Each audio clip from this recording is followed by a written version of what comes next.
Hello everyone, my name is Julie, and I'd like to share my story with you. My mother-in-law, Kelly, wasn't always the vain and shallow woman she is today. This transformation in her personality happened later in life, or at least that's what my husband, James, believes. Growing up, James and Kelly lived a modest life. They didn't have much, but they made do with what they had. When James was just 5 years old, his father passed away, leaving Kelly to take on the role of the family's breadwinner. She worked hard to provide for them, and they led a simple yet content life until James graduated from college and landed a great job. James is an extraordinary man, kind, intelligent, and humble. He earned a full scholarship to medical school and went on to become a doctor. Despite all his success, James has never let it get to his head. However, things began to change for Kelly as she started seeking a more luxurious lifestyle. I should mention that I don't have a job, and there are personal reasons for that, which I'll discuss later. But just because I'm not employed doesn't mean I'm poor or dependent on others. Unfortunately, when Kelly and I first met, she misjudged me. Perhaps it was the way I dressed or carried myself, but something about me seemed to rub her the wrong way. On our first meeting, Kelly turned to James and said, "Is this the girl you've been talking about? She's so plain and average. Why would you choose someone like her? Does she even have a job?" My name is Julie, and yes, I don't have a job, but that doesn't define my worth. Kelly, however, quickly labeled me as a gold digger and a parasite, assuming I was only with James for his money. She made harsh and unfounded judgments about my character. James stood by me and defended me, but the argument with Kelly quickly escalated, forcing us to leave. On the drive home, James apologized for his mother's behavior, admitting that she had crossed a line. He tried to comfort me, saying his mom wasn't the same person she used to be and asking me not to take her words to heart. Despite his reassurance, I couldn't shake the feeling that being around Kelly would be difficult. After all, she's the only parent James has left. I decided to step back and give Kelly some space. Cutting her off completely isn't an option, especially since we don't have much extended family. But I knew that finding a way to coexist with her would be a challenge I had to face. "I won't force you to be friends with her," James said, "but can you at least try to be civil when you're around her?" "I can be respectful towards your mom, James, but I doubt she'll do the same for me," I replied, feeling a mix of frustration and concern. "Don't worry, Julie," he reassured me. "I'll make sure she doesn't cross the line. If things get out of hand, we can talk about reducing contact. I love my mom, but I love you too, and I won't let her harass you for no reason." Despite James's assurances, I still felt uneasy about my relationship with Kelly. Even though James promised to stand up for me, I couldn't shake the feeling that things wouldn't be so simple. James and I got married 2 years after we started dating. Due to financial constraints, we opted for a small court wedding. At the time, James was sending a significant amount of money to Kelly every month, claiming it was for emergencies. Even after our marriage, he continued to send her money, which strained our finances. I didn't object because I believed he had the right to support his mom, but it wasn't long before Kelly became a real problem in our lives. She often spoke ill of me, gossiping with her friends and spreading rumors that I was a gold digger. At first, I tried to ignore it, but as the rumors began to affect my reputation, it became harder to brush off. Despite James's efforts to defend me, Kelly never treated me kindly. She seemed convinced that I wasn't good enough for her son. Then, one day, James came to me with surprising news. "My mom wants to invite you to a small party she's hosting," he said. I was immediately skeptical. "Why would she invite me when she clearly dislikes me?" I asked, not hiding my doubts. James explained, "She promised me she's trying to improve and wants you to be there. I know it seems odd, especially with her recent financial struggles, but she assured me she managed somehow." Despite my concerns, I agreed to attend the party. James was hopeful that his mom was making an effort, and I wanted to keep an open mind. I truly wanted us to mend our relationship and maybe even become friends, though I had serious doubts about whether Kelly would ever see me as more than an obstacle in her son's life. The next day, Kelly texted me, and I'd assumed it was to formally invite me to the party. However, her message took an unexpected turn. She started by talking about the party, which she planned to host at a five-star hotel that everyone had been raving about. She seemed thrilled, promising her friends a fantastic time and planning to invite around 21 people. Curious about the details, I asked Kelly if I was invited to the party, especially since James had assured me that I was welcome. To my surprise, Kelly's response was laced with arrogance and disdain. She made it very clear that I was not invited, emphasizing how exclusive the event was due to her wealth, family status, and the supposed high-class nature of her friends. I was shocked and confused. James had genuinely believed that Kelly intended to invite me, and now I was faced with this unexpected coldness. When I mentioned my assumption that I was invited, Kelly responded with condescending remarks, implying that I wouldn't understand the complexities of planning such an event. Despite feeling hurt, I decided to maintain my dignity. I calmly acknowledged her message and made it clear that I wouldn't attend if I wasn't wanted. Kelly reiterated her stance, once again highlighting her class and status. It took all my strength to resist the urge to respond with anger. Disappointed and hurt, I chose not to share this incident with James. Instead, I decided to quietly wait for the day of the party. As the day of the party approached, Kelly, oblivious to the emotional impact of her actions, sent me a picture. It showed her and her friends dressed in designer outfits, flaunting their wealth and status on social media. I chose not to respond, instead focusing on my work and waiting patiently for what would happen next. After about 5 hours, I received a call from my dad. Here's a little confession. My dad owns the very hotel where Kelly was hosting her party. Unbeknownst to Kelly, 5 years ago, I inherited a substantial amount of money from my grandfather, which I wisely invested in my dad's business. As a result, I now receive a share of the profits from the hotel and other family-owned ventures. Despite coming from a well-off family, I've always preferred to keep this low-key, which is why Kelly had no idea about my background or the high cost of the five-star hotel she had chosen for her party. During the party, Kelly and her friends ordered freely without bothering to check the menu or the prices, resulting in a hefty $5,000 bill. This turn of events presented the perfect opportunity for a bit of justice. My dad called to inform me that Kelly was at the hotel, shocked by the $5,000 bill she had amassed. She was now pleading for a 60% discount, claiming she was short on cash. What made the situation even more satisfying was that Kelly and her friends had been rude and entitled throughout the event, upsetting the hotel staff.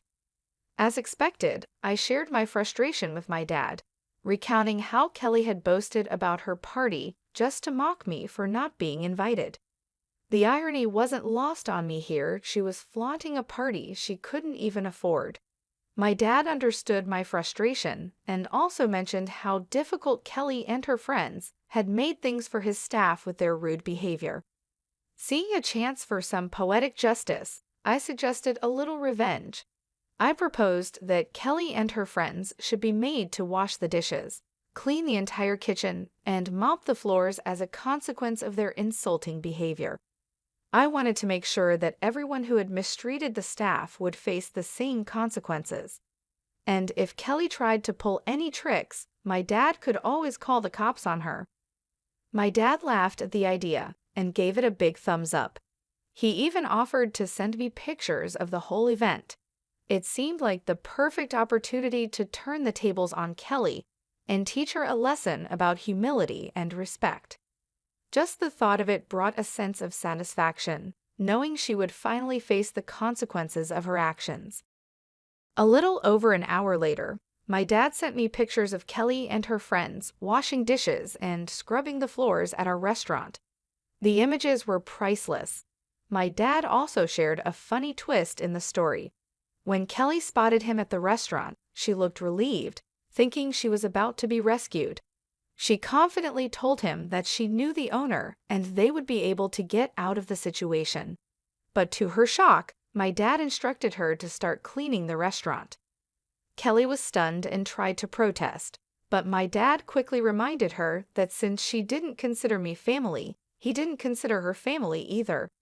It was a hilarious turn of events, and while I wish I could have been there to see it in person, the pictures were more than enough to make my day. A little while later, James came home looking visibly upset. I could tell that Kelly had already contacted him and likely twisted the story to suit her narrative. As he approached me, he immediately questioned what he had heard something about my dad making his mom wash dishes at the restaurant. I calmly explained the situation to James, letting him know that what happened was standard practice for us in such scenarios.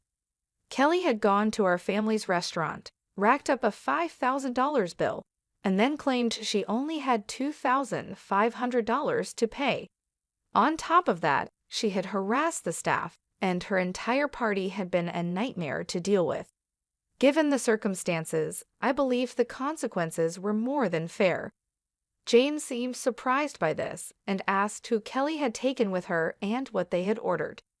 I informed him that she had taken 21 people and they had ordered a lot, especially the most expensive items on the menu.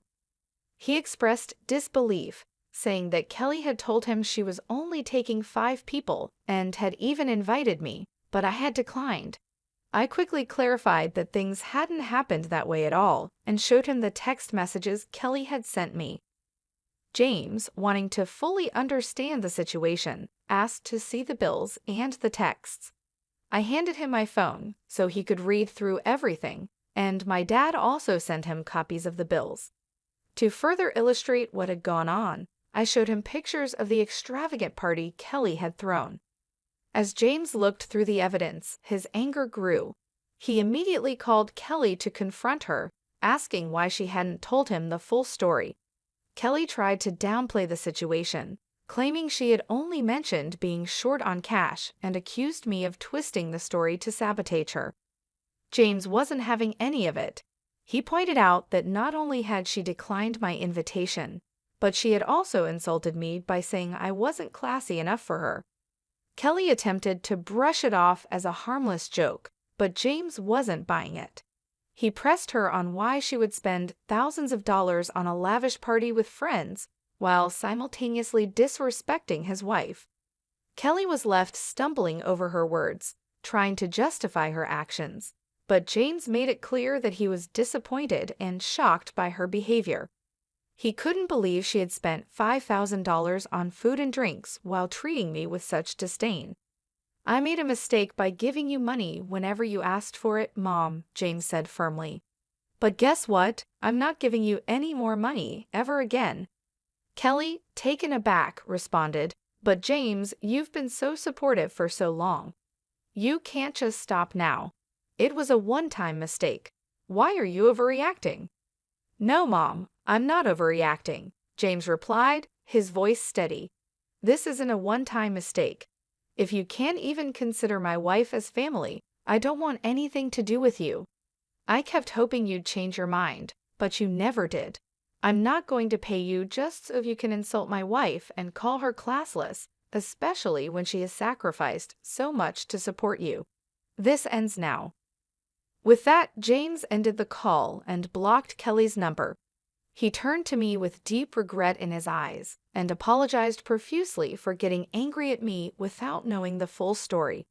I forgave him because, in the end, he stood up for me when it really mattered. We had a serious discussion about Kelly and agreed that she would no longer be a part of our lives, at least for the time being. Although James is now a wealthy man, he understands the importance of staying humble. He found Kelly's behavior completely unacceptable, especially since it was directed towards me. I wholeheartedly agreed it was unfair, and I was ready to remove her from our lives for good. In the days that followed, Kelly's desperation grew. She realized that her own actions might have permanently damaged her relationship with her son, sending her into a state of panic. She started showing up at our house, demanding to speak with James. Each time she was turned away at the door, her demands turned into pleas and eventually into outright begging. Despite having a job, Kelly's income wasn't enough to support the high-end lifestyle she had become accustomed to over the years. Now, with James cutting her off financially, she found herself struggling. Meanwhile, instead of continuing to support Kelly, James chose to invest some of his funds into my dad's business, helping him open new hotels and restaurants in the neighborhood. Kelly was left to face the consequences of her actions, realizing too late that her behavior had cost her more than just money, it had cost her the relationship with her son. We do have plans to expand our hotel business into bigger cities, but we'll have to take things one step at a time and see what the future holds. There's a lot to consider when making such a big move, and we want to make sure everything is done right. Since James stopped sending money to Kelly, her life has taken a significant turn. She was used to living a much more comfortable and extravagant lifestyle, but now things have changed dramatically for her. Without the financial support from James, Kelly found it increasingly difficult to maintain her rented condo. The bills started piling up, and she quickly realized that her own income wasn't enough to cover the high costs she was used to. After struggling to make ends meet, she finally decided to end her lease and move into a much smaller one-bedroom apartment. Now, after paying all her bills, she barely has any money left for anything extra. The luxuries she once took for granted are no longer within her reach. We know all of this because Kelly makes sure to keep us informed through emails, of course. She still tries to downplay her past behavior, acting as though we're the ones overreacting and that she's done nothing wrong. But the reality is clear. Her actions have led to this situation, and as a result, she'll be out of our lives for the foreseeable future. Just a month ago, I discovered that I'm pregnant, and James and I couldn't be happier. This news has brought so much joy into our lives, and we're completely focused on preparing for the arrival of our little one. We've been busy planning every detail, from setting up the nursery to making sure we have everything we need for when the baby comes. It's an exciting and busy time, but we wouldn't have it any other way. Honestly, I'm relieved that our child won't be exposed to the kind of negativity and shallowness that Kelly represents. As we prepare to welcome our baby into the world, I'm determined to protect our child from any harmful influences, especially from someone who has shown such little regard for others. If the time ever comes when Kelly tries to be a part of our child's life, I'll make sure she doesn't have the opportunity to fill our child's head with any nonsense or negativity. For now, we're focusing on being the best parents we can be and ensuring that our child is born into a loving and supportive environment. We're hoping for a healthy, happy baby, and we're grateful for all the blessings we've received. As we embark on this new chapter in our lives, we kindly ask for your well wishes and support as we prepare to welcome our little one into the world.